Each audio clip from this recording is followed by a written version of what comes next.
Welcome to episode 71 of the People's History of Ideas podcast.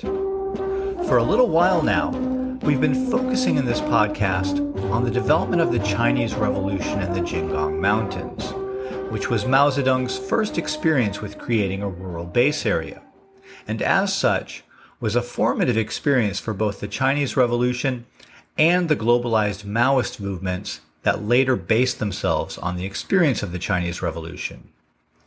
We've now brought our narrative of events in the Jinggangshan up into early 1928. We've about reached the point where Mao and his people are going to succeed in getting back in touch with the rest of China's communist movement. So, before that happens, I want to catch up with what has been going on with the rest of the Communist Party. Back in episode 55, we left off talking about the Nanchang Uprising while the Nanchang rebels were right in the middle of their southern expedition, when they marched from Nanchang to eastern Guangdong province. I promised at the end of that episode to get back to what happened with those guys soon. Well, I guess soon is a relative term, because it has been a few months. But as we pick up the story of what was going on with the communists who weren't with Mao, let's go back to where we left the Nanchang rebels in August 1927. We last left the Nanchang rebels in the town of Ruijin. In a few years, in 1931, Ruijin became the capital of the Chinese Soviet Republic, after a new base area was set up in this region. But at this time, in 1927, the Communist Armed Forces just stayed in the town for about a week, during which they rested up and also held some meetings in which they enacted some policies that they hoped would correct some of the militaristic mistakes that they had made during the first leg of the march southward. Here's how one of the participants in the march, Zhang Guotao, described how the march had been conducted up to that point in a report written in early October 1927, just after the end of the Southern Expedition. Quote, "The entire way was simply a condition of military march.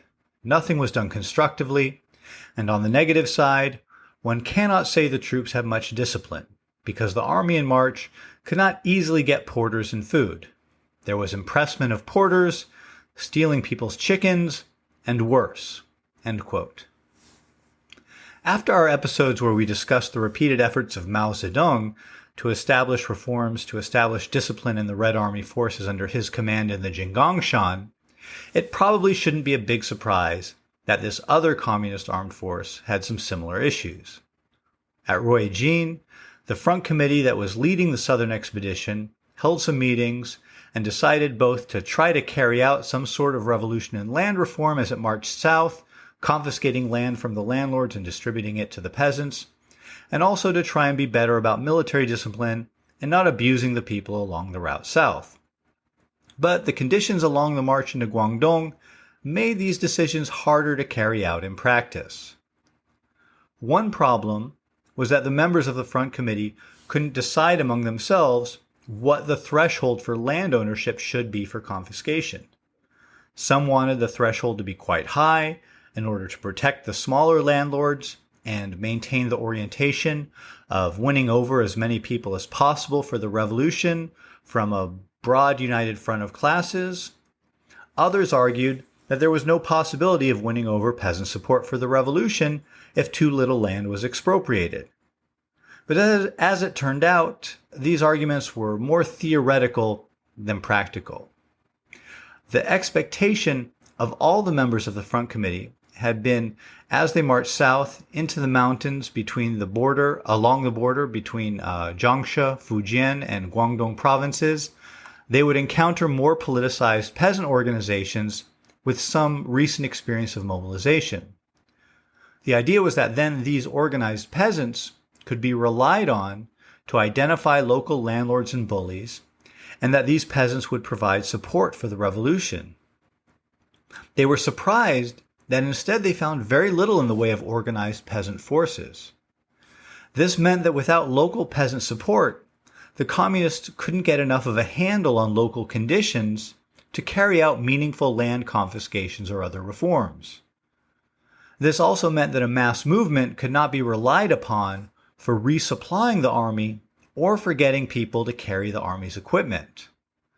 But the army did need to resupply, which meant that rather than expropriate the landlords, the communists actually ended up needing to rely upon the local establishment to arrange access to supplies as it passed through these areas along the way between Ruijin and the cities of Chaozhou and Shantou in eastern Guangdong that were the endpoint of the march.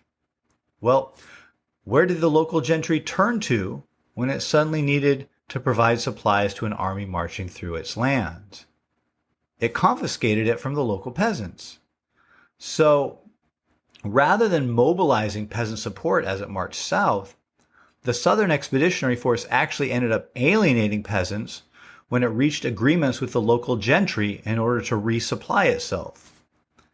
Which isn't to say that the communists did not aspire to conduct some political work along the route south from Ruijin, as they had decided that they should. Zhang Guotao describes the experience of the group tasked with carrying out propaganda and organizing work along the route. Quote, Although it was not a rapid march, it exhausted the troops, especially the gentleman-like intellectuals, and made them look depressed. Under such conditions, we could not conduct political and propaganda work to boost our morale. Daiying, who was in charge of this work, often complained and said, "The march has made the officers very exhausted. How can they spare any energy to peddle the medical plaster?" Peddle the medical plaster is a direct translation of a slang term for conducting propaganda work. As we are occupying civilian houses, impressing civilian labor, and commandeering food during this march, we have frightened all of the civilians away. In this situation, what effect can our propaganda produce? Our political personnel themselves are depressed. How can they boost the morale of the troops? The Workers' and Peasants Committee, led by me, now this is, again, going back to, this is Zhang Guodao, this is a quote from Zhang Guodao, was composed of about 40 men. During the march, we were busy billeting ourselves, posting security sentries, and trying to find out about local conditions. We had no time to hold meetings, make plans, organize local workers and peasants, or set up local governments. End quote. So, despite having comrades assigned to the task of carrying out political work along the route, we get a sense from this account by Zhang Guodao that really, it just didn't happen. Now, you might remember that in episode 55, when the Nanchang Uprising took place, I mentioned that a new government had been named in the wake of the uprising. This government was called the Revolutionary Committee, and it was actually maintained as an entity during this march south, as a sort of notional revolutionary government in embryo. Some of the biggest names in this government were named in absentia and didn't even know that they had been named to it. You might recall from episode 55. But there were plenty of members of this government who were present and who accompanied the Southern Expeditionary March. This government is going to be dissolved once the march reaches its destination and contact is reestablished with the Central Communist Party leadership. But during the march, the Revolutionary Committee was maintained intact, and this contributed to a major logistical nightmare. The issue was that some members of the Revolutionary Committee were either incapable of marching themselves due to their physical condition, or refused to march, insisting on the traditional prerogatives of the elite not to engage in strenuous physical activity. These members of the Revolutionary Committee who refused to march had to be carried in Sedan chairs. One of these guys was so large that 8 men were required to carry him. As you can imagine, carrying people in sedan chairs is pretty rough work, and so just vast numbers of men had to be assigned to this duty, with tired out porters having to be relieved on a regular basis by rested replacements. According to Zhang Guodao's account, the military units that were assigned to accompany the Revolutionary Committee were very disorderly, and I can only imagine that the dissonance involved in hauling around leaders in sedan chairs in the name of a revolutionary cause had a terrible effect on morale. But aside from effects on morale, it also created a major logistical problem. The communist military commanders complained that the Revolutionary Committee was a burden that was slowing down the march. They wanted to move as fast as possible to reach Chaozhou and Shantou before effective defenses could be set up. So what ended up happening was that as much of the military as possible was sent ahead to strike as quickly as possible at Chaozhou and Shantou in eastern Guangdong, while the Revolutionary Committee followed behind, and finally a rear guard with the wounded followed even more slowly behind the Revolutionary Committee. What this meant in practice was that the entire force formed a very long procession line. When the advanced unit reached Chaozhou and Shantou, the rear guard was still over 300 kilometers to the north, and there were sections of the army spread out all along the route in between. When they arrived in Chaozhou and Shantou, the communists had hoped that their arrival would be accompanied by an uprising of workers and peasants in the area. Here's how Lisan described the situation in a report that he gave soon after the events. We imagined that in Shantou the labor movement certainly was very strong, and that the labor struggle would indeed be very fierce, because at the time of the Guangdong-Hong Kong strike, it went through a protracted struggle. But when we got to Shantou, it appeared extraordinarily weak. We planned to dissolve the former police completely, since they were entirely an instrument of the oppressing class, and to organize 500 worker braves to replace them. After 3 days of recruiting, we got only 70 or so men, and furthermore, none was very willing because the pay, quarters, and food didn't suit them. One can see that the class feelings of the masses were extraordinarily weak.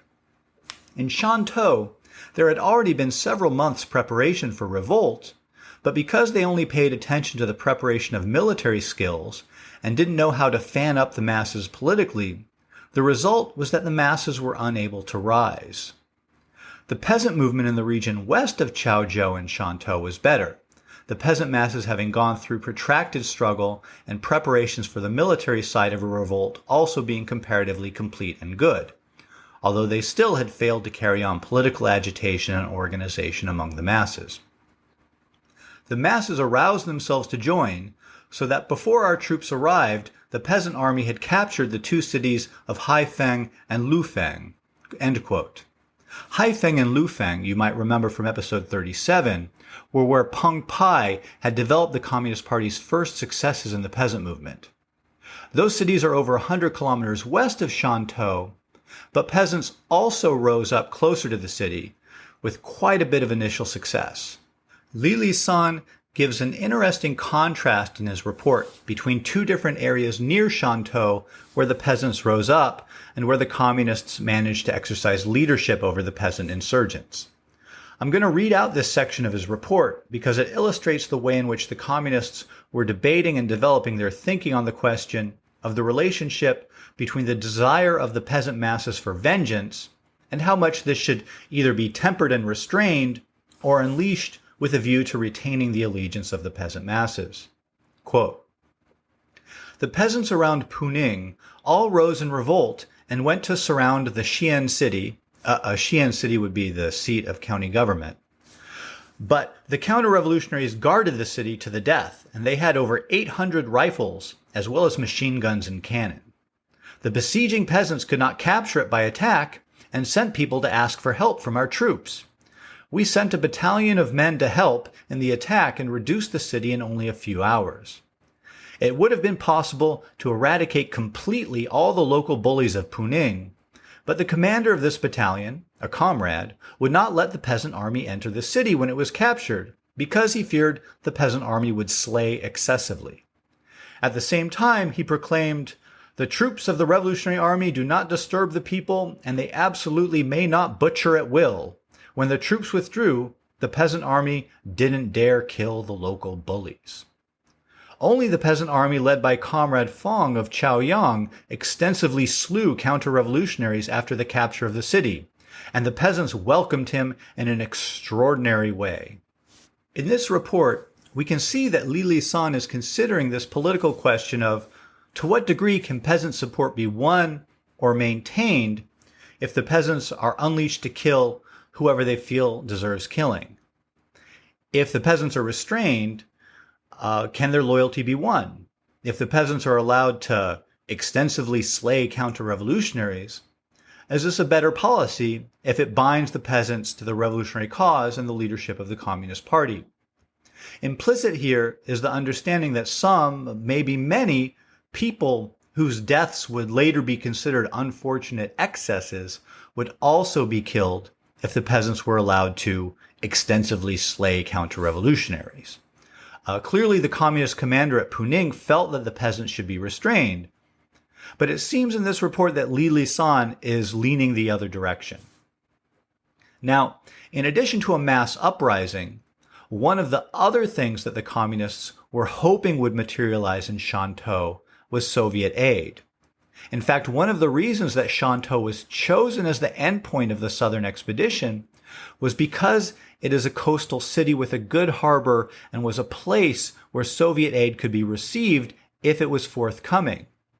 Remember that the Nanchang Uprising was actually planned with the aid of Soviet military advisors.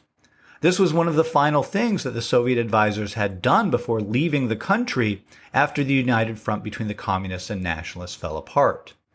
And the military men who led the Nanchang Uprising had been operating for years now as part of the National Revolutionary Army, working closely with Soviet advisors and receiving copious amounts of Soviet aid during the consolidation of Kuomintang rule in Guangdong province and then during the Northern Expedition. So the idea that the Soviet aid would continue flowing was not an entirely unreasonable hope on the part of these guys. But as it happened, the Soviet Union had decided against sending the communists the sort of military aid that they had previously sent to the nationalists during the United Front. Moscow had decided that the risk involved in provoking a larger war and imperialist intervention was too great, and that the Chinese communists, now that they were isolated from the nationalists, were too unsure of a bet to send large amounts of material aid to. The Revolutionary Army occupied Shantou on September 24th, and already on September 26th, a member of the Politburo, Zhang Tailei, arrived in Shantou from Hong Kong. While the Nanchang rebels had been out of touch with the party center for almost 2 months as they moved from Nanchang to Shantou, the party leadership had been able to follow the insurgents' progress from a distance, and they were not impressed. Even as the newly arrived communists tried to set up Shantou as a new insurgent capital, get the workers organized, aid the peasant rebels around the city, and prepare to fight the massing reactionary armies to the northwest of the city, Zhang Tailei relayed the news that they had all been ordered to abandon Shantou for the recently seized cities of Haifeng and Lufeng. He also reported the demotion that the leaders of the Nanchang Uprising had received at the August 7th emergency meeting and ordered 2 of them to go immediately to Shanghai to report to the party center. Here's how Zhang Guotao remembered how that meeting went with Zhang Tailei. Quote, Zhang Tailei mentioned something about the Communist Party's August 7th meeting and the situation thereafter. He told us that the Communist Party's central headquarters, led by Qiubai, had already moved back to Shanghai, and that he, that is Zhang Tailei, had been made a member of the Politburo of the Central Committee and concurrently secretary of the Guangdong Regional Committee, and had been given full power by the central authorities to direct our work. That all such leaders of the Nanchang Uprising as us had lost their former positions as leaders. Tong Pingshan and Lisan were no longer members of the Politburo, and Zhou and Enlai and I were demoted to alternate members of the Politburo. Zhang did not say that we had been accused of being opportunists, but from the punishment imposed on us, it was not hard to infer the attitude of central headquarters, led by Qiubai, towards us. Therefore, we unanimously requested Zhang Tailei to be our leader there, but he declined. He would not accept the position of secretary of the Front Committee, nor would he agree to lead us even without a specific title, because he had to leave for Guangzhou in a hurry to assume the office of secretary of the Guangdong Regional Committee. He told those who were in charge of the local Communist Party organizations in Chaozhou and Shantou to stand their ground in order not to suffer losses after the departure of our forces.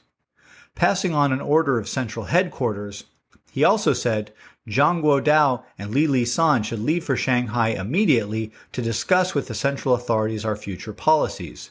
Zhou and Enlai should assume responsibility for taking care of all matters here, and Pingshan should also leave here.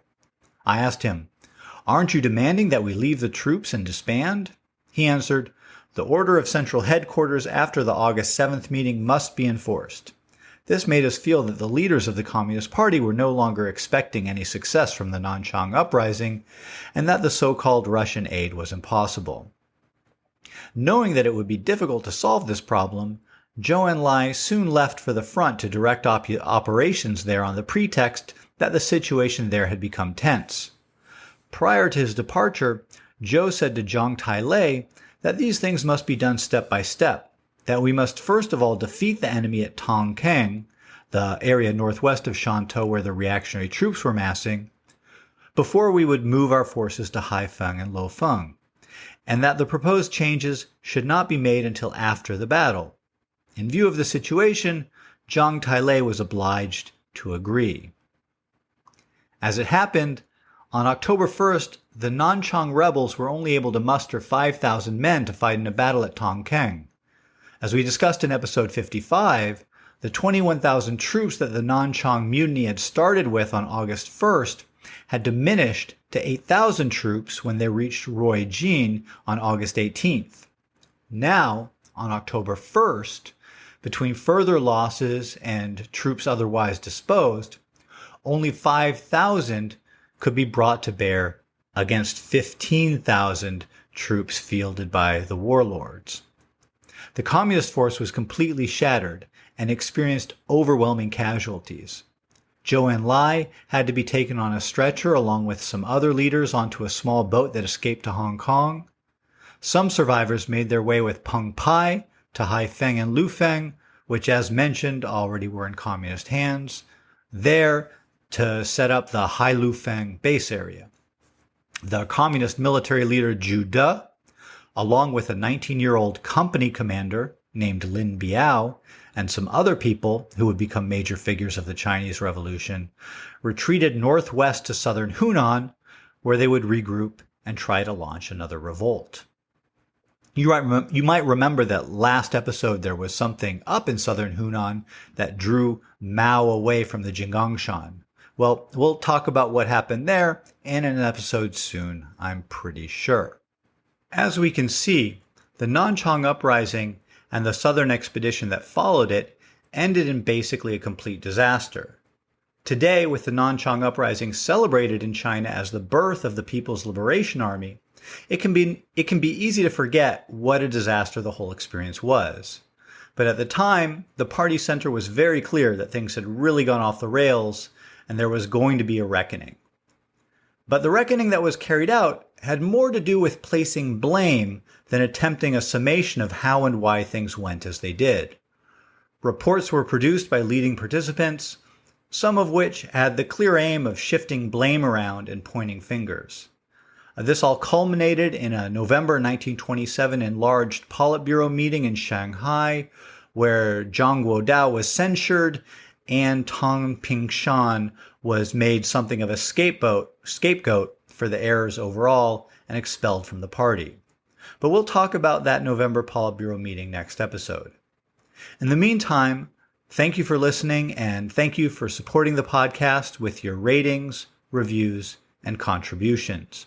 Ratings and reviews do help people to find the podcast, so if you enjoyed the episode or learned something, please do consider leaving a rating or review. And your contributions definitely help with the cost of putting out this podcast, especially the cost of books. So thank you again. It's all very appreciated.